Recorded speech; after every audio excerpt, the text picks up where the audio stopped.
All right, guys, got a short break in my day here, so I'm just gonna run through some questions on YouTube, trying to go through these like rapid fire style, I guess is the right way to say it. So I got them all pulled up. I'm gonna just go through them one by one. Hey, Will, how much caffeine do you intake on a normal day? So it kind of depends on the day. I'm drinking a Powerade right now. It's 3 p.m. in the afternoon, so I'm not going to take any more caffeine for the rest of the day. Unless I have like a Diet Pepsi or something like that, but that has like 35 milligrams. I'd say I probably, on average, I drink for sure one energy drink a day. I always try to stay away from the sugared ones unless it's like a special occasion, but I just treat those ones like the original Rockstar, the Fruit Punch Rockstar, things like that. I treat those as like a pop. That's like a once a month kind of thing. But I have one energy drink, maybe two. If I have like a really long day and I've been up since 4 a.m., I'll drink three. So I'd say like on the low end, 300 milligrams, average probably 400 to 600 milligrams. And then a high end is going to be like 800, 900 milligrams. But it all just depends on the day, how busy I am, how much sleep I got the night before, how tired I am, all that kind of stuff. So, yeah, I like to drink the Reigns. I like to drink Bangs. I like to drink the zero sugar, low calorie ones. I like Ghosts. I like the Sebums a lot. Amino Energies are good. I like the Sebums and the Amino Energies because you can drink those like later in the day because the caffeine content is lower. They're like 100 milligrams. So I can drink those at like noon or 1 p.m. and I'm pretty confident it's not going to disrupt my sleep later in the day. So it's really good. Those ones are like a really good pick-me-up when you just need to pick-me-up and you're not actually wanting to consume a lot of caffeine because you have to concentrate on something for an extended period of time. So, all right. Does grip width significantly matter for pendlay rows in terms of back development? I just go with a grip that you feel comfortable with. I'd go pronated grip. I'd strap up. Grip width for like pull-ups or lat pull-downs. If you're looking for like strong back development, I prefer to favor more narrow grips because you're going to get a bigger stretch on the lats with a narrow grip compared to a wider grip. I used to hear the term like wide grip for a wide back when you're doing pull-ups and lat pull-downs, but that's incorrect. So narrow grip and even the neutral grip with a narrow grip I like for pull-ups. But you asked about pendlay rows. Just choose a grip with you like for pendlay rows. Don't go too wide. Just use your normal deadlift or clean grip. Are you doing Squattober this year? No, I'm not doing Squattober this year. I am going to do it at some point. I tell myself that every year, but I just got too much going on right now. Like I'm doing the combine program that's going to lead a little bit into October. Then I'm going to go in a deficit. I'm going to cut a little bit. I need to drop some weight. So that's going to kind of ruin a little bit of Squattober, but I'm going to up my conditioning a little bit in October. Yeah. So no, I'm not going to do Squattober this year. All right, about the fats while bulking. What about for a person who does a whole bunch of steps like 20K per day, 20,000 steps per day?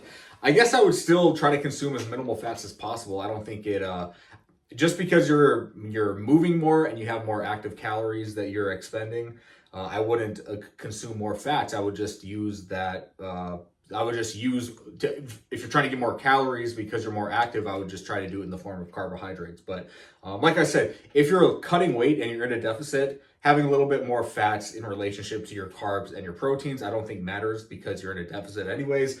But if you're trying to maintain or you're trying to add weight, I would try to reduce the fats as much as possible. Only take the minimal amount of fats you need for just like basic health, which is like not that much. So.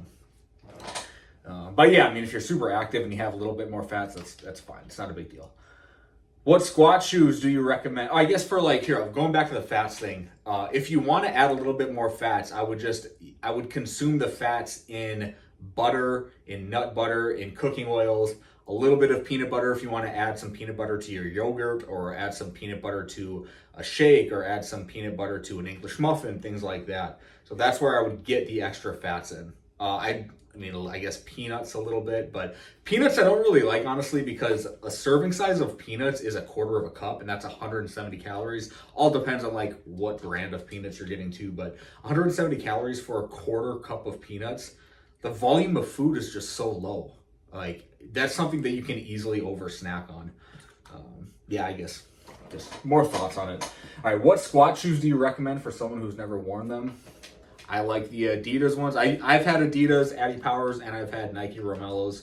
I like both of them. I'm sure the TYR, I don't know if it's tier or TY. It doesn't matter, man. Just get whatever squat shoes you feel like are worth the price. Hey, Will, do you prescribe something close to a full body routine for any of your athletes, or is it mainly splits? Totally depends on how many days a week they're training. So if they're training 2 days per week, it's probably going to be full body.